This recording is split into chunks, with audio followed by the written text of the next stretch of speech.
తెలుగు రాష్ట్రాల్లో అతిపెద్ద lift manufacturer lifts ట్రై.com dealership కూడా ఇవ్వబడును. ట్రంప్ రాకతో అమెరికాలోని భారతీయులకు కష్టాలు మొదలయ్యాయి. ఆయన తీసుకున్న ఒక్కో నిర్ణయం పీక మీద కత్తిలా వేలాడుతోంది. జన్మతః పౌరసత్వం రద్దు, అక్రమ వలసదారులపై కొరడా లాంటి నిర్ణయాలు మన వాళ్లకి కంటి మీద కునుకు లేకుండా చేస్తున్నాయి. వేలాది మందిపై ట్రంప్ నిర్ణయాలు ఎఫెక్ట్ చూపిస్తున్నాయి.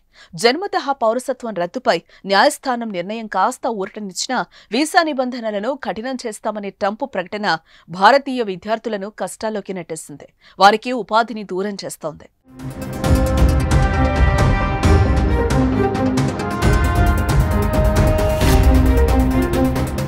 కోటి ఆశలతో లక్షల్లో అప్పు చేసి అగ్రరాజ్యంలో భారత విద్యార్థులు అడుగు పెడతారు. ఒకవైపు చదువుకుంటూనే ఆర్థిక అవసరాల కోసం అక్కడే పార్ట్ టైం ఉద్యోగాలు చేస్తూ ఉంటారు. ముఖ్యంగా కాలేజ్ అయిపోయాక స్థానికంగా ఉండే పెట్రోల్ బంకులు, హోటళ్లు, రెస్టారెంట్లు, కేఫ్లు, సూపర్ మార్కెట్లు వంటి వాటిల్లో పనిచేస్తూ ఉంటారు. ఎంత కష్టమైనా సరే పడుతూ అక్కడే డబ్బులు సంపాదించుకుని చదువును కొనసాగిస్తూ ఉంటారు. అయితే F1 వీసాలపై యుఎస్ వెళ్లిన అంతర్జాతీయ విద్యార్థులకు వారానికి 20 గంటల వరకు మాత్రమే పనిచేసే అనుమతి ఉంది. కానీ ఖర్చులు ఎక్కువగా ఉండడంతో విదేశీ విద్యార్థులు, ముఖ్యంగా భారతీయ విద్యార్థులు మరిన్ని ఎక్కువ గంటలు పనిచేస్తూ ఆర్థికంగా నిలదొక్కుంటున్నారు. వారికి బైడెన్ ఉన్నంత వరకు ఎలాంటి కష్టాలు రాలేదు. ఎప్పుడైతే ట్రంప్ వచ్చారో పరిస్థితి మొత్తం మారిపోయింది.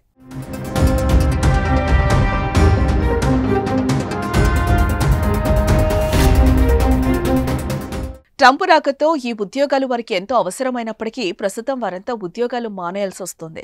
దానికి కారణం అనధికార పనిదినాలపై ఇమిగ్రేషన్ అధికారులు కఠినంగా వ్యవహరించటమే. విదేశీ విద్యార్థులు ఇలా పనిచేస్తూ పట్టుబడితే ఇమిగ్రేషన్ అధికారులు వారి స్టూడెంట్ వీసా రద్దు చేసి స్వదేశానికి పంపిస్తారు.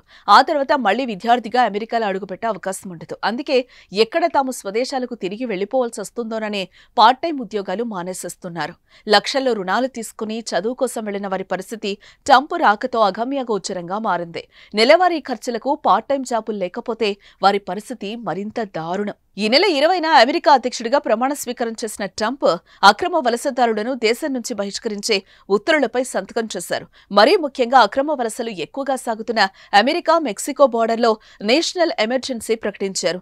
అక్రమ వలసదారులు లక్షలాది మంది గత 4 ఏళ్లలో దేశంలోకొచ్చి చట్ట వ్యతిరేక కార్యక్రమాలకు పాల్పడుతున్నట్లు ఆ ఆర్డర్ జారీ చేశారు. దీంతో అక్రమ వలసదారులు ఏరివేత కూడా ప్రారంభమైంది. డొనాల్డ్ ట్రంప్ ఆదేశాల మేరకు అమెరికా వ్యాప్తంగా 538 మంది అక్రమ వలసదారులను ఆ దేశ పోలీసులు అరెస్టు చేశారు. అలాగే వందలాది మంది అక్రమ వలసదారులను దేశం నుంచి బహిష్కరించారు. సైనిక విమానాల్లో వారిని దేశం నుంచి బయటకు పంపించేశారు.